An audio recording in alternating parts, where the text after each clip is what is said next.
Topic IUPAC nomenclature 11th का topic है। 12th में भी बहुत इंपॉर्टेंट है हमारे लिए और मेंस एडवांस सभी के लिए इंपॉर्टेंट है, क्योंकि जब तक हमें ऑर्गेनिक कंपाउंड के नॉमेनक्लेचर ही पता नहीं रहेंगे तो हम मोस्टली क्वेश्चंस नहीं कर पाएंगे। तो इसमें आप जो नॉमेनक्लेचर पढ़ते हैं आयुपैक नॉमेनक्लेचर 11th क्लास बहुत मैं कोशिश करूंगा आपको कोई भी नॉमेनक्लेचर ना छूटे और आप मोस्टली नॉमेनक्लेचर कर पाए, और प्रैक्टिस के लिए भी मैं आपको असाइनमेंट रेगुलरली प्रोवाइड करवाता रहूंगा। तो हमारे सामने बहुत सी चीजें ऐसी, मतलब जो नॉमेनक्लेचर है आयुपैक नॉमेनक्लेचर है उसमें फंक्शनल ग्रुप के नॉमेनक्लेचर पढ़नी है हमें, और एल्कीन एल्कीन एल्काइन की नॉमेनक्लेचर करनी है। बहुत सी चीजें आप पढ़ेंगे, एरोमेटिक कंपाउंड में पढ़ेंगे, एलिफेटिक कंपाउंड में भी आप नॉमेनक्लेचर पढ़ेंगे। सबसे पहली जो बात आएगी इसमें जब नॉमेनक्लेचर हमें रूल्स, तो आयुपैक ने डिफरेंट टाइप्स के रूल्स दिए हैं नॉमेनक्लेचर के लिए। उनको नॉमेनक्लेचर के रूल्स इस तरह से सेट किए गए हैं कि हमें एक कंपाउंड जो नॉमेनक्लेचर है वो दूसरे के साथ क्लैश ना करे, जिससे हम हर एक नॉमेनक्लेचर को इजीली आपको मतलब पता चल जाए कि भाई इसका नॉमेनक्लेचर अलग होगा, इसका नॉमेनक्लेचर अलग होगा।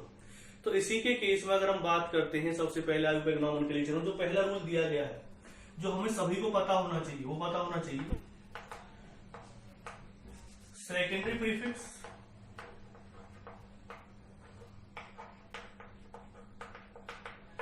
यहां पर क्या आएगा, प्राइमरी प्रीफिक्स यहां पर आएगा वर्ड रूट, फिर आएगा प्राइमरी सफिक्स,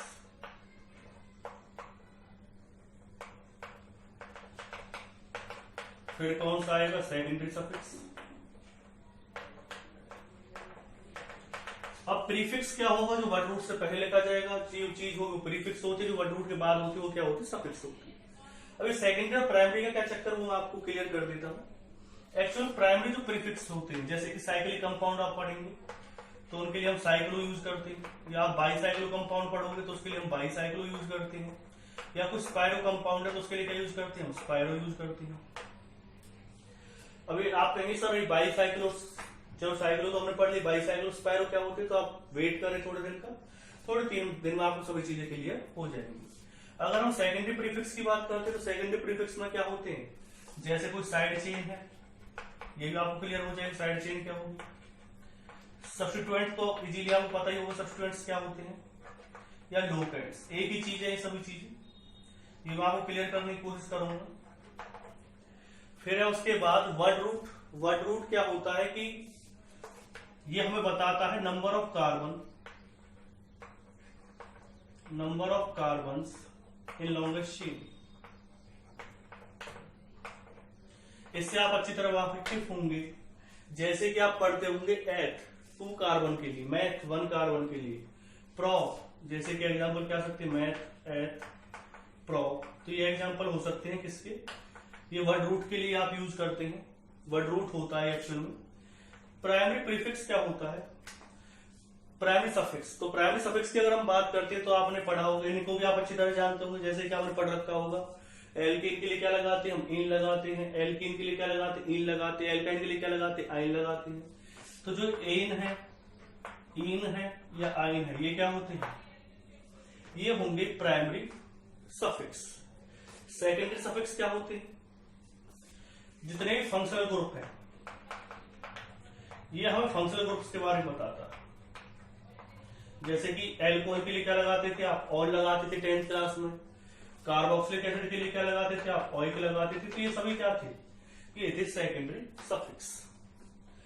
अब जब हम नॉमेनक्लेचर की शुरुआत कर ही रहे हैं, जो चीजें मैं आपको बताना चाह रहा हूं, तो आपको बहुत सी चीजें आपको पता चलेंगी, जैसे पेरेंट चेन। पेरेंट चेन क्या होती है, जो लॉन्गेस्ट चेन होती है उसे क्या कहते हैं, पेरेंट चेन।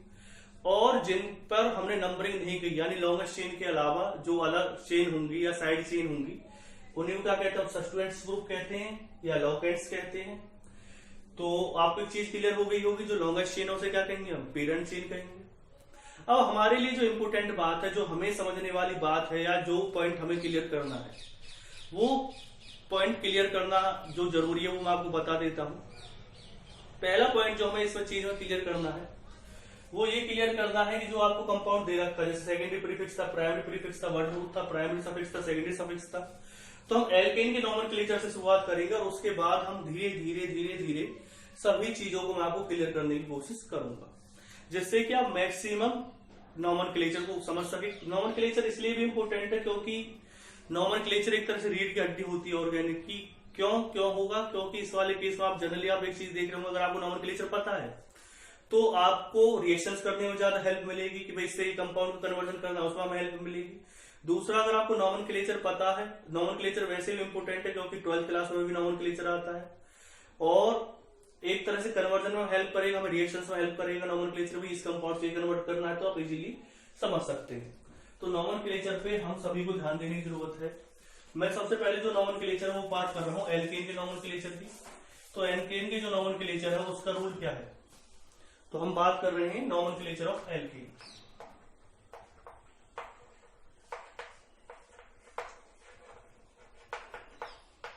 तो नॉमेनक्लेचर ऑफ एल्केन में बहुत सारे रूल आपको पढ़ने हैं। तो सबसे पहले अगर हम बात करते हैं नॉमेनक्लेचर ऑफ एल्केन की, तो यहाँ पर जो रूल लगेगा, पहले तो जैसे हमने एक रूल बताया था, मैंने आपको एक जनरल रूल बताया था, तो यहाँ पर हम यूज करते हैं सेकेंडरी सफिक्स। इससे प्राइमरी सफिक्स नहीं होता है एल्केन में। फिर क्या आएगा? Word root. और उसके बाद जो आपको पढ़ना है वो पढ़ना है प्राइमरी, यहाँ पे प्रीफिक्स आएगा और यहाँ पे आएगा सफिक्स। तो अब हमें चीजें पढ़नी है, किस तरह से पढ़नी है वो चीज आपके लिए इंपोर्टेंट है। तो यहाँ पर सेकेंडरी प्रीफिक्स से वर्ड रूट हो गए, क्या हो गया? Primary suffix. इन तीनों चीजों का आपको यूज करना है। किस तरह से करना है वो अब मुझे समझाना है कि किस तरह से आपको करना है। ज्यादातर अगर आप बात करें, सबसे पहले मैं आपको लिखवा देता हूं जिनकी रोज रोज पढ़ेगी। जैसे 1 कार्बन के लिए आपको पढ़ाई होगा, नंबर ऑफ कार्बन लिख देता हूं,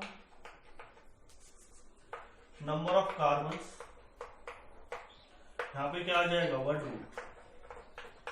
तो 1 कार्बन के लिए आपको पता होगा मैथ, 2 के लिए क्या यूज करते हैं हम? एथ, 3 के लिए क्या यूज करते हैं हम? प्रॉप, 4 के लिए क्या यूज करते हैं हम? ब्यूट, 5 के लिए क्या यूज करते हैं हम? पेंट, 6 के लिए क्या यूज करते हैं हम? हेल्थ।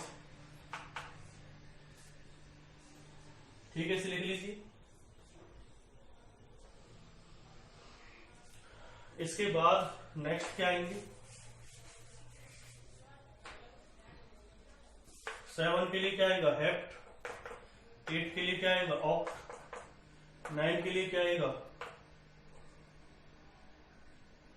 नॉन, 10 के लिए क्या आएगा? डेट, 11 के लिए क्या आएगा? अनडेट, 12 के लिए क्या आएगा? डोडेट, 13 के लिए ट्राइडेट, 14 के लिए, ज्यादातर 12 तक ही होती है तो ज्यादा आप पढ़ेंगे, फिर चीज याद रखनी पड़ेगी क्योंकि ऐसा चैप्टर तो नहीं, हमने समझ लिया कि 7 हेफ्ट है तो ये समझने वाली चीज नहीं है। तो क्या रखने वाली चीज है कि 12 के लिए डोडेक यूज करना है, 11 के लिए अनडेक यूज करना है, 9 के लिए डेक यूज करना है। तो ये चीज आपको पता होनी चाहिए। तो ज्यादा चीज मैं आप लोग को नहीं लिखवा रहा। अगर आपको पूछनी है तो आप मुझे मैसेज कर सकते हैं, सर केस के लिए क्या यूज करेंगे, 11 13 के लिए क्या यूज करेंगे, 14 के लिए क्या यूज करेंगे।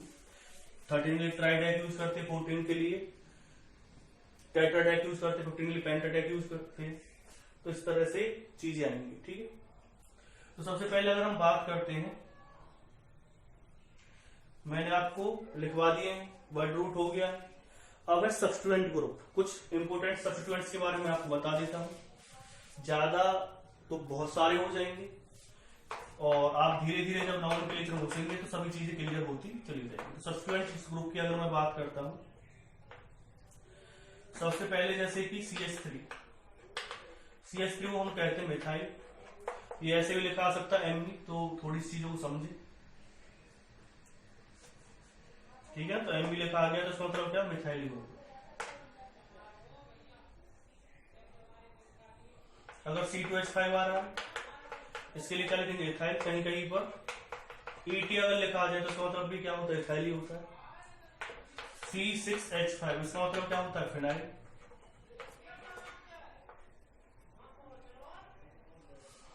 तो फिनाइल का मतलब क्या आएगा? PH।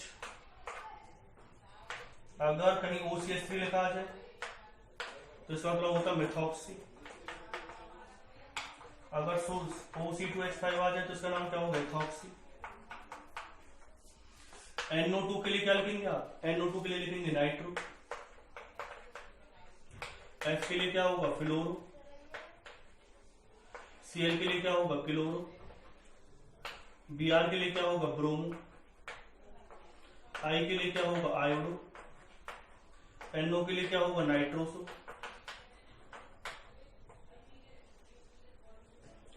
OC6H5 के लिए क्या होगा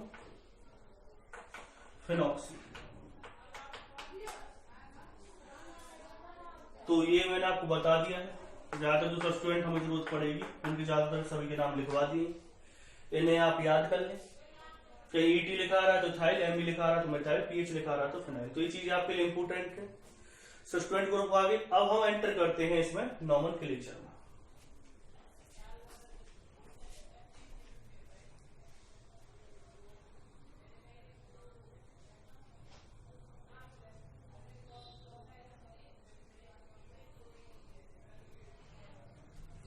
तो नॉमेनक्लेचर का जो पहला रूल है वो क्या है,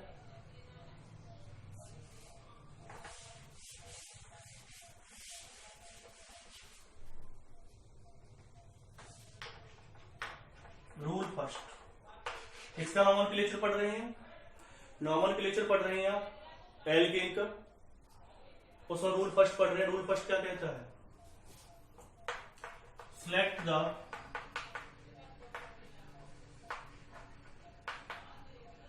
longest carbon continuous chain which may or may not be straight। वो स्ट्रेट हो भी सकती है और जरूर नहीं हो स्ट्रेट होगी। जैसे मैं आपको आज पहचाना सिखाता हूं, अगर आपको ये दे रखा है तो कितने कार्बन की लॉन्ग चेन सभी रखी है 1 2 3 4 5, पता चल गया ना 1 2 3 4 5 5 की कार्बन की क्या है लॉन्ग चेन है। तो ये कैसे स्ट्रेट। अगर आपने लिखा इसमें कितने कार्बन 1 2 3 4 5 5 कार्बन की लॉन्ग चेन 1 2 3 4 5 1 2 3 4 5 इसमें 5 कार्बन की लॉन्ग चेन। अगर मैं ऐसे लिखता 1 2 3 4 1 2 3 4 4 की बनती, लेकिन इसमें लॉन्गेस्ट चेन कितने कार्बन की बन रही है 5। तो आप इसे सिलेक्ट कर सकते हो, इसमें लॉन्गेस्ट चेन हो गई। इसमें कौन सी लॉन्गेस्ट चेन हो जाएगी, ये वाली लॉन्गेस्ट चेन होगी।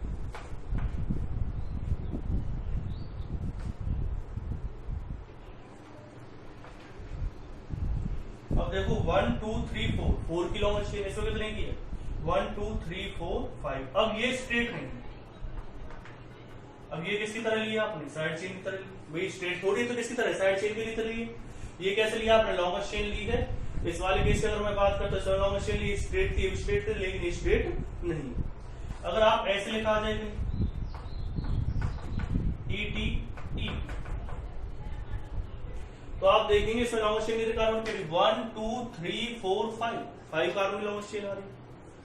लेकिन अगर मैं इसे वैसे थोड़ा ध्यान से देखूं तो कितने कार्बन की आ सकती है। देखो इथाइल, ET मतलब क्या होता है इथाइल, इथाइल में कितनी कार्बन होती है 2। तो 2 कार्बन यहाँ पे होंगे 3 4 और 2 यहाँ पे होंगे, कितने कार्बन की हो जाएगी 2 3 4 और 2 6 कार्बन की लॉन्गेस्ट चेन बन रही। वैसे कितने की बन रही थी स्ट्रेट में 1 2 3 4 5 और वैसे मैं देखूं तो 2 3 4 5 6 2 3 4 और 2 यहाँ पर कार्बन होगी। तो इथाइल मतलब क्या होता है, मतलब क्या होता है इथाइल, इथाइल में कितनी कार्बन होती है 2।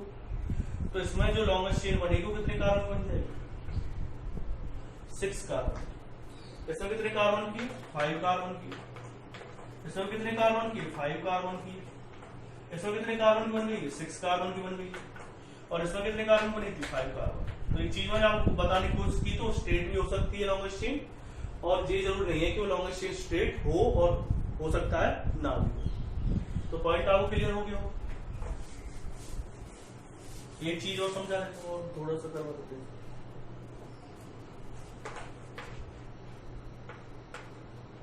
ME इसमें क्या दे रखा 8। अच्छा देखा आपने 1 2 3 4 5 कार्बन की लॉन्गेस्ट चेन आ रही है। अगर हम स्ट्रेट में देखते हैं तो ऐसे देखते तो 1 तो मिथाइल ME मतलब क्या होता है मिथाइल, मिथाइल में कितनी कार्बन होती है 1। तो 1 2 3 4 5 इसमें कितने कार्बन क्या है यहाँ से 5। लेकिन अगर मैं इसे ऐसे लिखता हूँ 1 2 3 4 और 2 कार्बन यहाँ पे होंगे कितने हो जाएंगे 6। तो इसमें कितने कार्बन की लॉन्गेस्ट चेन बनेगी 6 कार्बन की लॉन्गेस्ट चेन बन जाएगी। तो आपको मैंने चीज समझाने की कोशिश की कि लॉन्गेस्ट चेन, आपका पहला टारगेट क्या है, आपको लॉन्गेस्ट चेन सिलेक्ट करनी, ठीक है।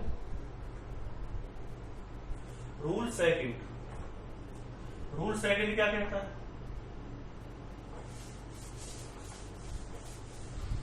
सभी स्टूडेंट्स जितने नोट्स मैंने आपको बताए अपनी नोट को नोट डाउन कर ले, एक फेयर नोटबुक बना ले ऑर्गेनिक के नाम से।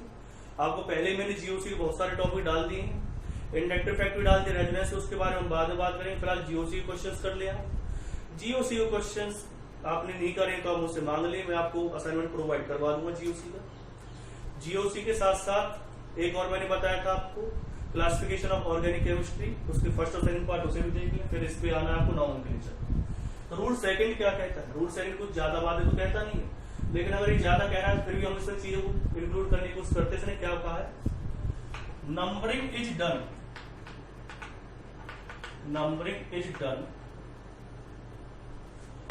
From that side of longest chain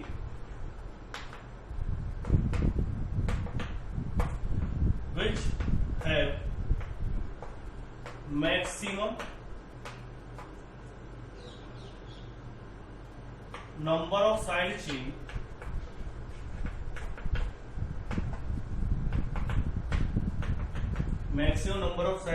with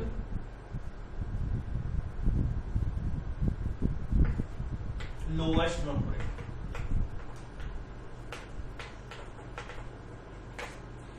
इसका मतलब क्या, रूल सेकंड क्या कहता है, रूल सेकंड में हमें ज्यादा चीजें बताने की कोशिश नहीं करता। Numbering is done from that side of the longest chain which have the maximum number of side chain with the lowest numbering. ये रूल क्या कह रहा है कि आप नंबरिंग इस तरह से कीजिए कि आपकी लॉन्गेस्ट चेन, मतलब नंबरिंग उधर की साइड से करो जहां से आपका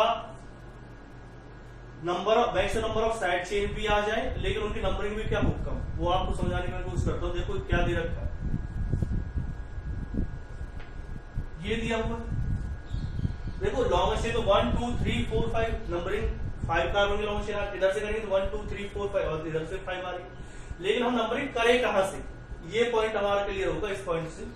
तो 1 2 3 4 5 अगर हम यहां से नंबरिंग करते हैं तो कौन सी पोजीशन पे आएगी साइड चेन, सेकंड पे। लेकिन अगर आप यहां से नंबरिंग करते हैं तो 1 2 3 4 किसरे पे आएगी, 4 पे। तो आपका टारगेट ये होना चाहिए कि जो नंबरिंग है वो इधर की साइड से की जाए, जहां से आपकी जो साइड चेन है वो क्या हो जाए, नजदीक पड़े। अगर आप यहां से करते हैं इस तरह से कंपाउंड दिया 1 2 साइड चेन कौन पोजीशन पे आ रही, सेकंड। एक साइड चेन आपने अब दिक्कत क्या है, देखो यहाँ पे जो साइड चेन वो कौन पोजीशन पे, यहां से सेकंड पे, और यहां से साइड चेन ले रहे वो किससे ले रहे हैं, सेकंड से। ध्यान रखना अगर मैं नंबरिंग यहां से करता 1 2 3 4 5 तो कौन कौन सी पोजीशन पर साइड चेन आ रही है, 2 4 4। ध्यान समझ लिया आपने, देख लिया 2 4 4। लेकिन अगर मैं इधर से करता हूं, अगर मैं इधर से नंबरिंग करूंगा तब आएगी 2 2 4। तो अब एक चीज आप समझने की कोशिश करो, इन सबको ऐड करोगे कौन सी पोजीशन, मतलब इनमें ऐड करने पर क्या आ रहा है 10, इसे ऐड करने पर कितना आ रहा है 8। तो एक चीज आप देखेंगे कि नंबरिंग आपको वहां से करनी है जहां से लोएस्ट नंबरिंग आए। तो यहां से 8 आ रही, यहां से क्या आ रही 10। तो आपको टारगेट करना है कि आप नंबरिंग इस तरह से ना करें, गलत नंबरिंग हो गई। नंबरिंग आपको इधर की साइड से करनी है, नंबरिंग आपको जो करनी है वो इधर की साइड से करनी है, 1 2 3 4 5। तो जो ये रूल समझाने की कोशिश कर रहा है वो रूल आपको क्लियर हो गया होगा। जो रूल मैं आपको बताने की कोशिश कर रहा हूँ वो रूल आपके माइंड में क्लियर हो गया होगा। नेक्स्ट मतलब इसी पॉइंट में ऐसा हो सकता है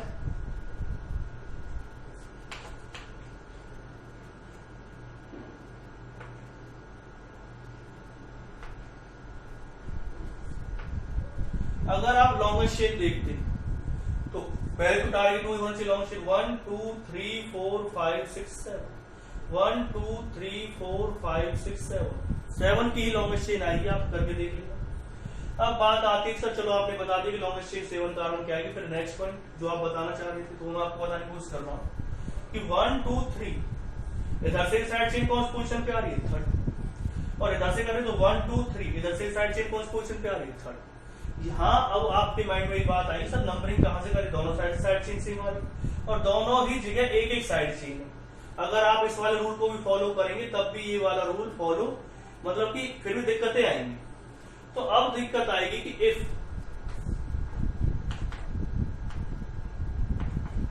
two different side chain, if two different side chain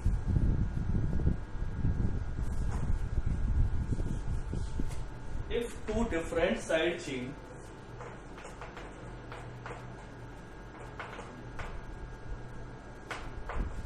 are present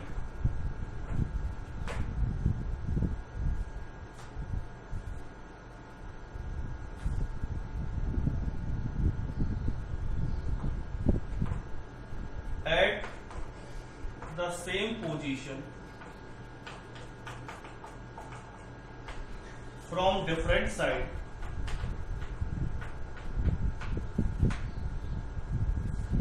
then numbering is done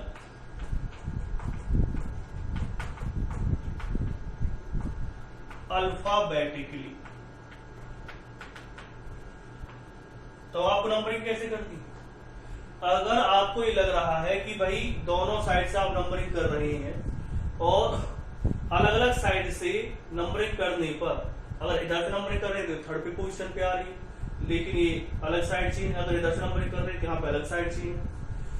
तो अब दिक्कत हमारे सामने ये आएगी कि हम नंबरिंग कहाँ से करें। तो एक चीज क्लियर कर देता हूँ, हमें नंबरिंग करनी है अल्फाबेटिकली। अभी अल्फाबेटिकली मतलब क्या है, इधर से नंबरिंग कर रहे थे, जो साइड चेन आ रही वो आ रही दो कार्बन वाली, और दो कार्बन वाली क्या कहते हैं, मिथाइल, और एक कार्बन वाली क्या कहते हैं, मिथाइल। तो अल्फाबेटिकली ई पहले आता है, एन आप कहेंगे सर ई, तो नंबरिंग होगी यहां से।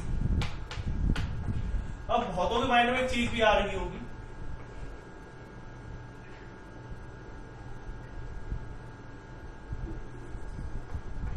बहुतों के माइंड में एक चीज आ रही होगी अभी कि सर अगर दोनों ही साइड चेन सेम हो तब कैसे करेंगे। तो तब का तो कोई झंझट ही नहीं रहा। अगर दोनों ही साइड चेन सेम है तो आप नंबरिंग चाहे किधर से भी कर सकते हैं। अगर दोनों साइड चेन एक जैसी है तो आप चाहे कहीं से भी नंबरिंग कर सकते हैं। तो मेरे हिसाब से ये रूल भी आपके सामने क्लियर हो गया होगा, जो रूल सेकंड में आपको बताने जा रहा हूं। अब रूल थर्ड पे हम आते हैं। रूल थर्ड क्या कहता है,